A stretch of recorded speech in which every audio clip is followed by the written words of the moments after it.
Hey, Sahar Galt here, and I'm going to show you in this video how to record. We're going to track vocals, piano, and guitar. If you want to know how to build the studio, check out my last video here. And the first step is we open a blank project in our DAW software. Let's go. So here I am in Cubase, and I'm going to open a new project. Next, I need to set the sample rate and bit depth. Sample rate is how many times a second your audio is measured. Any sample rate, 44.1 kilohertz or above, will be sufficient to capture everything human ears are capable of hearing. Bit depth or bit resolution relates to the available dynamic range of the project. Choose 24-bit if you can. Now make sure that your audio interface and its driver are selected. And now that's taken care of, we're going to make sure that the DAW software understands the inputs and outputs of the interface. Right now, Cubase doesn't know the interface has any inputs. So I'm going to add all the mic inputs. You can name these if you want, but I won't waste our time on that. And then we need to make sure that Cubase understands where our outputs are, and in fact it does. That's where I've plugged in my monitor speakers. Now we need to specify the tempo, so the tracks we record will line up with the bars and beats of the project. If you don't know what the tempo of your song is, use the beat calculator. Tap on the keyboard or click your mouse along with the beat of your song, and Beat Calculator will tell you what the tempo of your song is. In my case, I already know the tempo of the song I'm going to record, so I'm going to close out of here and open up the tempo track. See, right now it's reading 120 beats per minute, but that's not actually what I want. So I'm going to drag this point down to the right tempo. And there we go. Now it's reading out the appropriate tempo. And the last thing we need to do before we actually get to making music is add some tracks onto which we'll record the audio. I know I need 3 audio tracks for what's coming up, so I'll add those in. Again, you can name these to stay organized, just double-click the title. Then, to choose which interface input, and therefore what mic corresponds to this track, make that selection here. And if you don't want to run back and forth between your instrument and the computer, you can use IC control to start and stop recording remotely via a mobile device. As it happens, I need to arm these 3 tracks so they'll record when I press the record button. I'll activate the metronome to play along with, and I'm going to wear headphones so that that metronome doesn't bleed into the microphones. And now we're off to the piano.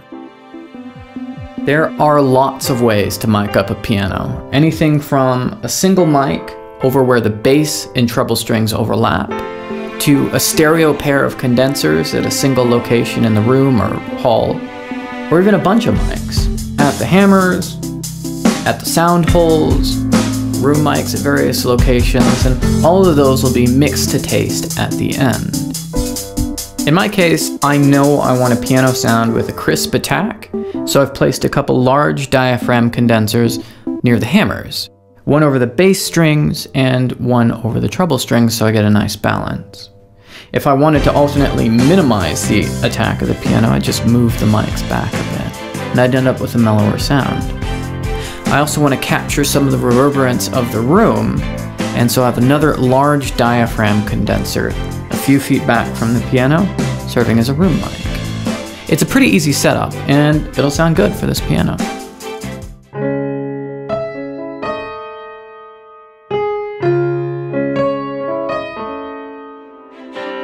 So for the piano, I wanted a lively sound, something with a little bit of reverberance. But it's not uncommon for a lot of sources to record completely dry, devoid of any room sound, because it gives you a lot more flexibility when it comes to the mixing stage. And to achieve that, we need to acoustically treat the room. Behind me are 2-inch thick acoustical cotton panels, and they absorb really well across the full range of the frequency spectrum. Cover about 50 to 75% of your wall space, and you'll have a reasonably dry recording room, which is exactly what I want for the guitars and vocals that are coming up. I'm miking up an electric guitar cabinet with a Shure SM57. The sound's going to depend on the microphone's distance from the speaker and position relative to the cone.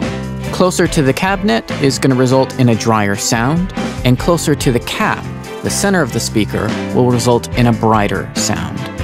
If you want to capture more room, move the mic away from the cabinet, and if you want things darker, move the mic closer to the edge of the cone.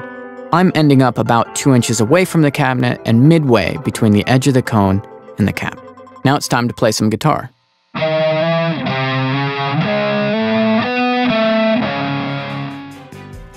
Okay, I'm going to record that part again, but this time with a different pickup selected. And that's going to help fill out the sound, and it's a technique called double tracking.